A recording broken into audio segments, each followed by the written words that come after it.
My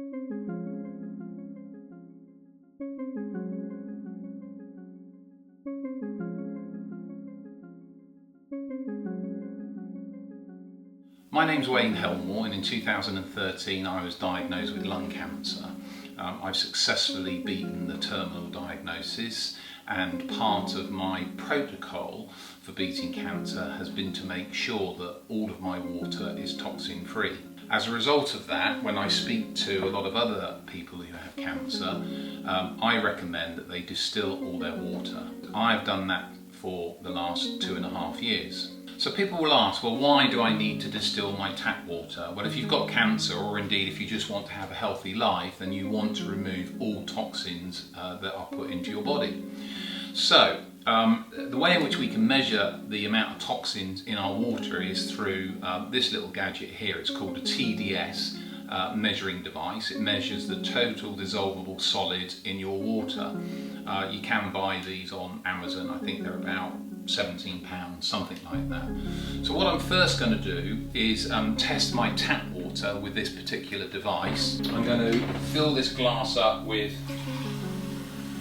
my tap water, and what I'm then going to do is turn the device on, put it into the tap water, leave it there for just a moment and press the button. And what you'll see on the register is that this tap water has 460 plus total dissolvable solids, and that will be made up of heavy metals, various medications that have entered into the water system as people have peed it into the system, all sorts of stuff, and all sorts of things like chlorine, which is highly carcinogenic, that you do not want in your system, especially if you've got cancer and especially if you want to stay healthy. So what does this reading of 460 plus total dissolvable solids in your water, what does it mean?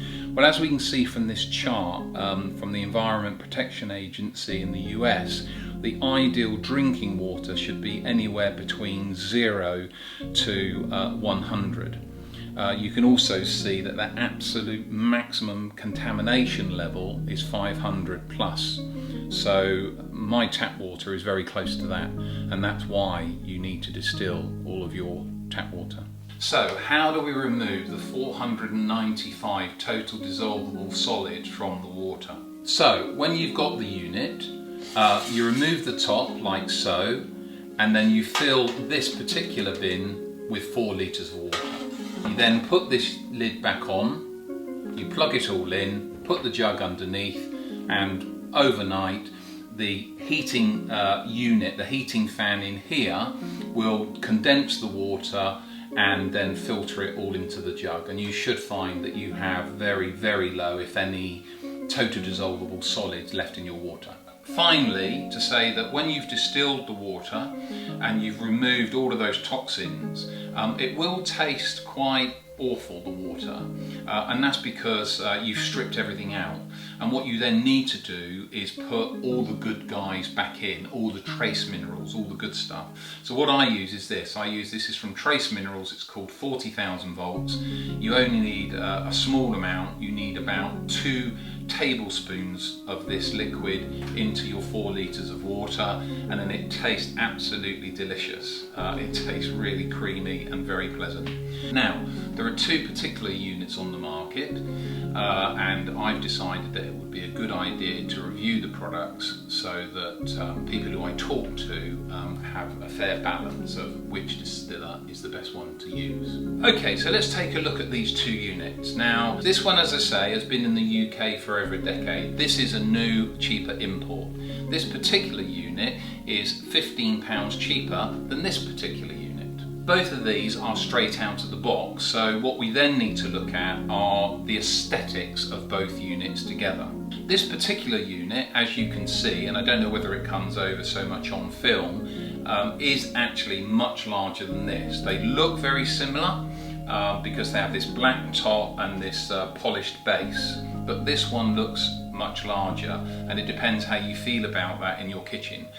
When I've recommended units to people, especially the ladies, they really do want to know what size this unit is when it's sitting in their kitchen. So that's the first aesthetic of these two particular units. The other thing, and I guess, is the overall design. And what I'd say is that this one has a far more design top to it. This one's a lot more boxy. And then you come to the electrics itself. And what you can see is that when this one's plugged in, and the way in which I like to use it is, I like to have the jug at the front, and I like to be able to push the button on the side when I've put the jug in, because that makes sense to me. So I always have the plugged in side of the fan unit on this particular side. And as you can see, that when it's plugged in, the cable is nice and tidy. If we look at this particular unit, when it's plugged in the same way, the button is here, but when we look at this cable here, the cable is much longer, and it's a little bit untidy. It just depends whether that bothers you or not. Then we come to the jugs themselves, which I also feel is an important part of the aesthetics. Now, what you can clearly see between the two, this one for me looks as though it's sort of come out of a chemical lab at school or something. It's not a particularly aesthetically pleasing design. This one, however, has a much more design element to it, has a nice top, and so on and so forth. On the handle design of both jugs, you can see that both of them use this metal strip that wraps around the jug itself. This particular jug has bolts that go through the handle and stick out here, and then you tighten them up that way. What you can see on this particular handle is, and underneath here is actually a welded bolt that you don't get to see, and then they've got this rather nice cover on here. So overall, I think the handle design of this, well, it is much better than this particular design here.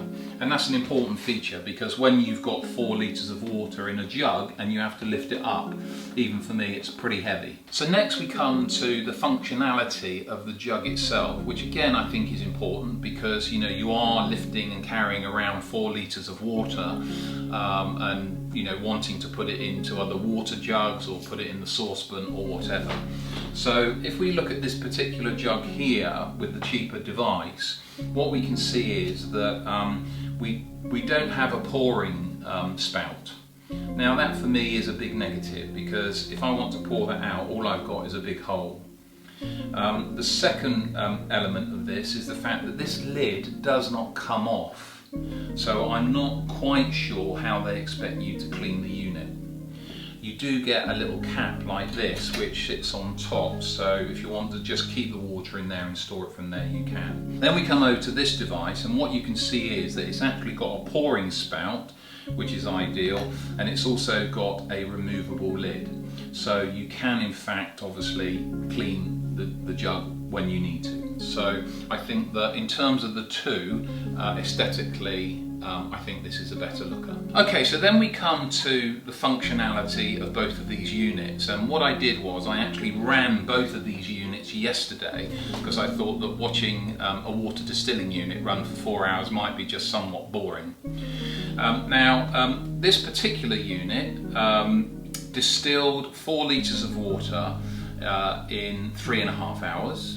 This particular unit here distilled 4 litres of water in 4 hours and 15 minutes. The second thing I would say is that this particular unit runs 750 watts electricity.